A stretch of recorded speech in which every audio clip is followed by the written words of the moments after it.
Hello, I'm Thom Rubel, Executive Director of the Morgan Arts Council, and I'm pleased to have with me here today Maureen Storey.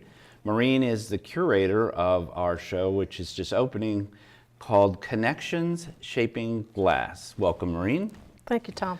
Tell me about the show, the Connections Shaping Glass. What's behind that? Where did that sort of vision come from, connections and shaping glass? Connections Shaping Glass is a totally glass art show, and the connections came primarily from Nancy Weiser and her studio in Kensington, Maryland. Sharon is the manager of the studio. They teach a lot of classes there, and so Nancy is actually the connections between all of the artists that are in this show, because we've all been either students or somehow have taken classes and known Nancy for many years. So she's kind of the connection for us all. So how many artists are in the show? There are 7 artists in our show. We all specialize in glass, but different techniques will be displayed in the show. So we have a lot of different styles. Some of them are what Sharon calls non-traditional stained glass, which most people are probably familiar with stained glass. Right. We have a glass blower, Mark Hill, and several of his works are here. And then other artists such as myself in fused glass, and Sheila Rosa and Patricia DePol Wilberg, as well as Liz Brown. And so we're all fused glass artists, which is probably the newest glass art form that people are the least familiar with. So tell me a little bit about fused glass. What does that process entail?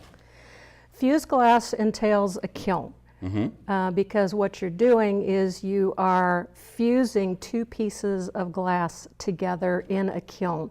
The kiln has to go up to about 1490 degrees Fahrenheit, depending on the kiln itself. Mine runs a little hot, so to fully fuse glass, I go to only 1450, unless I'm combing glass. Which means? And combing glass, which is my favorite technique, and many of my pieces in the show will display the combing technique. You put the glass into the kiln in a stainless steel dam. You take the kiln up to about 1640 degrees.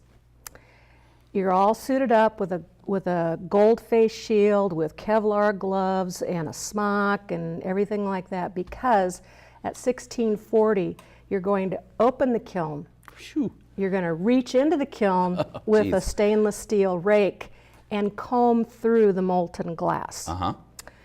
You have about 5 to 7 seconds to do this, because the glass will cool enough that your rake will stick in the glass, and it's usually not the look that you're striving for. You also start to smoke. And so my smock is scorched because I was a little tardy in closing the kiln up.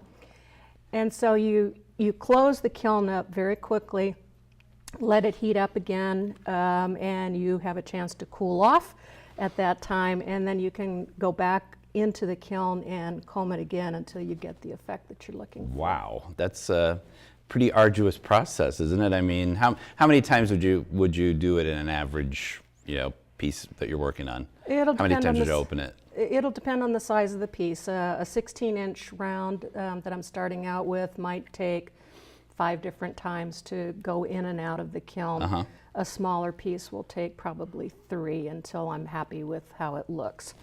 The thing about combing glass is that you never know what you're going to get. Right.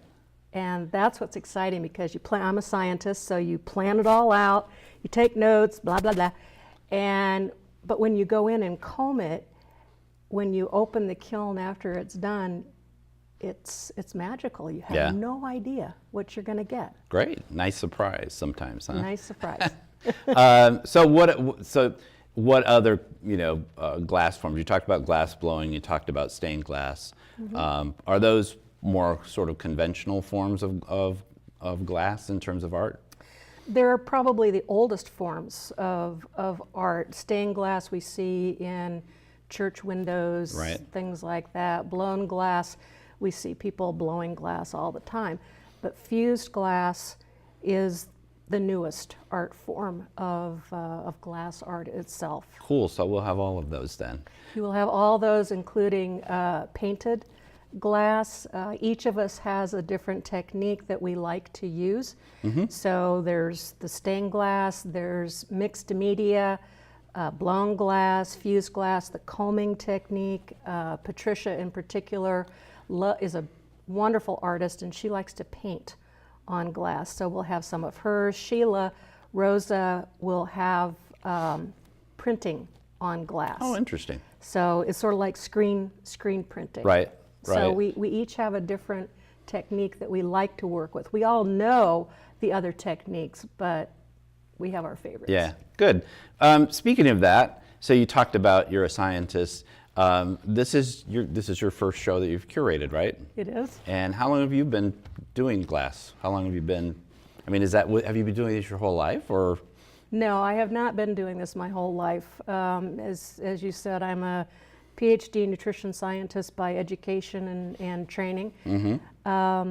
And in one of my jobs, it was very stressful. So about 2008, I needed an outlet for creativity and to take my mind off of work. So I took a workshop at Wiser Glass Studios in Kensington, Maryland, and I just fell in love with it because when I was creating something in glass, I couldn't think about work. Right, right. And so it was a great outlet. Tremendous release.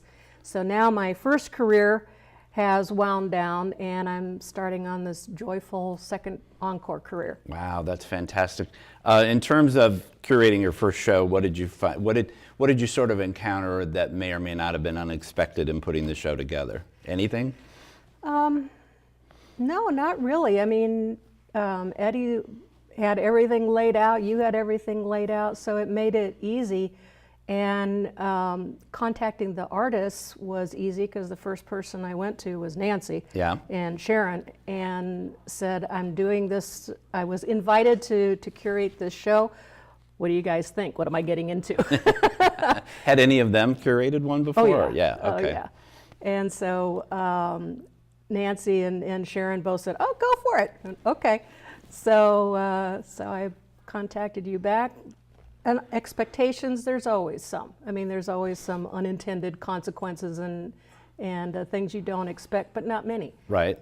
Because we went to the artists, we invited the artists that we knew the best and knew the very talented people and would come through in the end. And so it's been just a pleasure and rewarding experience for me. Good. So you're putting it together right now. What are you most excited about? Seeing it all come together, all the pieces, and yeah, because I've seen my work, right? But the others I haven't seen, and so that'll be the exciting part, is making sure that things kind of go together and is aesthetically pleasing, right? Things like that. Right. Good. Good. Well, we're very much looking forward to the opening. We're looking forward to having some new artists here in the Ice House.